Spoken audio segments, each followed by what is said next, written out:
జై శ్రీరామ్ భక్తులారా, బాగున్నారా? అయితే ఈరోజు టాపిక్ ఏం లేదు, కానీ మీరందరూ అనుకుంటారు ఎందుకు ఇన్ని చెప్తున్నాడు, ఇంతగా చెప్తున్నాడు, అది కూడా పూజ గురించి. పూజ చేయడం మాకు తెలుసు కదా, టెంపుల్లో పూజ గురించి లేదంటే ఇంట్లో పూజ గురించి ఎలా దేవునికి మొక్కాలో మాకు తెలుసు కదా అని మీరందరూ అనుకుంటారు. అది నిజమే, ఎవరి పూజ వారిది, ఎవరికి వారికి నచ్చిన విధంగా దేవుని భక్తిలో ఉంటారు. కానీ ఇప్పుడు మనకు ఎలా తెలిసింది? మన పేరెంట్స్ వల్ల తాతమ్మలు, ముసలమ్మల వల్ల, నానమ్మల వల్ల, అమ్మమ్మల వల్ల మనకు తెలిసింది. కానీ తర్వాత తరాల్లో ముసలమ్మలు అనే వారికి ఏమీ తెలియదు. ఎందుకంటే వారు ఇంగ్లీష్ మీడియం ముసలమ్మలు ఉంటారు. వారికి ఏం తెలియదు, ఎలా మొక్కాలో కూడా తెలియదు. ఎవరు ఇంట్రెస్ట్ చూపించరు దేవుని భక్తిపై, ఈ భక్తి మార్గంపై. అందుకే మళ్ళీ ఇది కలికాలం, కలియుగం ఎంత ఘోరంగా ఉంటుందో ఈ కల్కి సినిమాలో చూపించారు. అందులో చాలా బాగా చూపించారు. అలాంటి కలియుగమే మనకు స్టార్ట్ అవ్వడానికి మనం ముందుకు వెళ్తున్నాం. ఇలా వెళ్తూ ఒక 5000 years అయిపోయినాయి అంటే ఘోరమైన కలియుగం రానుంది. సో అందుకే ఎవరో ఒకరు చెప్పాలి కదా, కనీసం వాళ్ళకి ఇలా చేయండి, ఇలా మొక్కండి అని చెప్పాలి కదా, చెప్పేవారు కనీసం ఉండాలి కదా. అందుకే నేను వాళ్ళకి చెప్తున్నాను, మీకు కాదు, మీ పూజ మీది నాకు తెలుసు, మీ భక్తి మీది, మీ పూజ మీది, మీరు తెలిసిన పూజ మీరు చేసుకోండి. కానీ ఎవరికి చెప్తున్నాను నేను? మనమలకు వారికి మాత్రం ఎవరు చెప్పేవారు ఉండరు, చూపించేవారు ఉండరు. సో వారికి తెలియదు కూడా. అందుకని వారు ఏం చేస్తారు, ఎలా మొక్కుతారు? వాళ్ళకి ఏమీ తెలియదు. అంతెందుకండి, ఇప్పుడే చూడండి, ఈరోజు 26 April 2025, ఈరోజు కూడా నేను టెంపుల్కి వెళ్ళి వచ్చాను. టెంపుల్కి అందరూ నైట్ ప్యాంట్లు, షార్ట్లు వేసుకొని వస్తున్నారు. అలా మోకాళ్ళపైకి షార్ట్లు వేసుకోకూడదు, దేవునికి మర్యాదగా ఉంటుంది అని వాళ్ళ ఇంట్లో పెద్దలు చెప్పాలి కదా. వాళ్ళ పేరెంట్సే వాళ్ళని తీసుకొని వస్తున్నారు. వాళ్ళ పేరెంట్సే వాళ్ళ షార్ట్లని యాక్సెప్ట్ చేస్తున్నారు. అలా పేరెంట్స్ చేస్తారు, ఇంట్లో యాక్సెప్ట్ చేస్తాను, కానీ గుళ్ళో దేవుడు యాక్సెప్ట్ చేయడు. అది ఘోరమైన పాపం తగులుతుంది. మనం పుణ్యం కోసం వెళ్తే ఘోరమైన పాపం తగులుతుంది. ఎలా చెప్తున్నారో ఘోరమైన పాపం తగులుతుంది అని అంటారు కదా. గుళ్ళో ఒకసారి ఓం నమ శివాయ అంటే 10,000 సార్లు అన్నట్లు ఫలితం పడుతుంది. అదే మనం ఏ చెడు పని చేసినా ఆ చెడు పని 10,000 రెట్లు అయ్యి మళ్ళీ రిటర్న్ వస్తుంది. అలాంటి గుడికి నైట్ ప్యాంట్లు, షార్ట్లు వేసుకొని, మోకాళ్ళపైకి షార్ట్లు వేసుకొని వాళ్ళంతా పిల్లలు వస్తున్నారు. వాళ్ళని తీసుకొస్తున్నారు ఎవరు? వాళ్ళ తల్లిదండ్రులు. సో ఈ తల్లిదండ్రులు ఇలా తయారవ్వాలంటే కారణం ఏమిటి? వాళ్ళ ఇంట్లో ముసళ్ళు లేకపోవడమే, చెప్పేవారు లేకపోవడమే. అలా నేను ఊరుకోలేను. అందుకే కనీసం మన వాళ్ళకైనా చెప్తాను అని.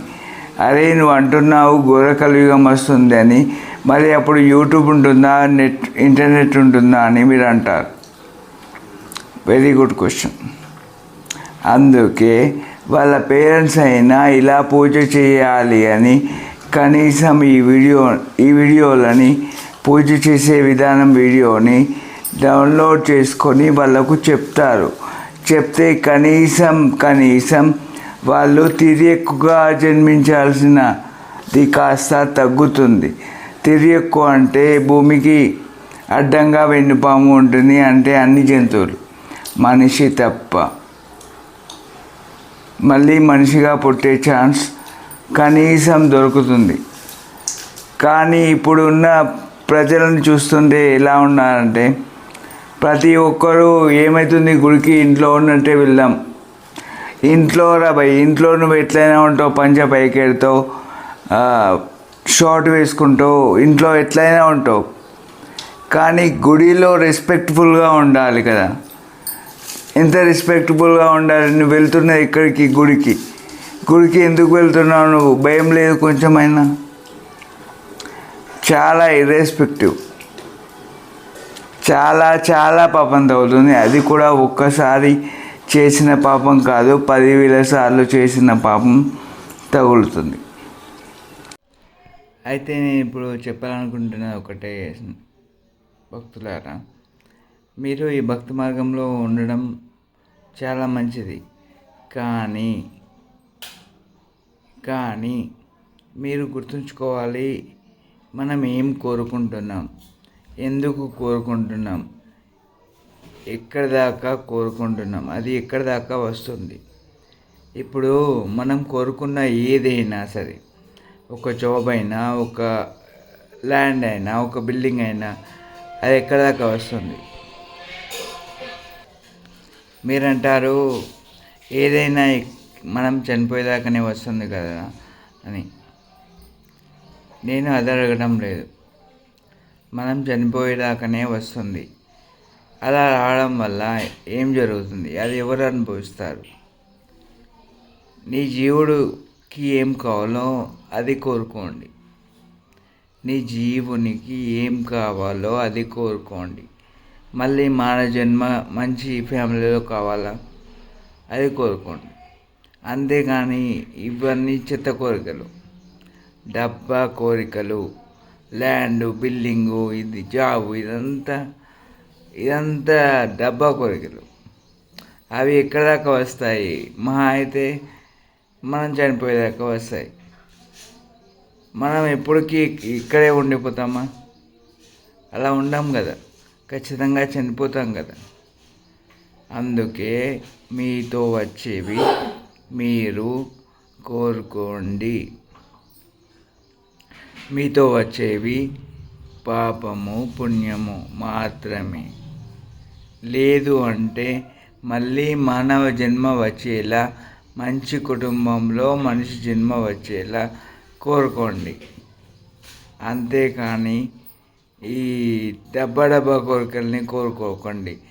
జాబు, ల్యాండ్, ఇవంతా వేస్ట్. ఇవన్నీ ఎవరి కోసమో మీరు కోరుకుంటున్నట్టు ఉంటుంది. అది ఎలా ఉంటుందంటే, మీరు మీ భక్తిని వారి కోసం యూజ్ చేస్తున్నట్టు ఉంటుంది. వాటి వల్ల మనం అనుభవించేది ఏమీ ఉండదు. వచ్చిందా సంతోషం, ఉంది అంటే ఉంది, అంతే.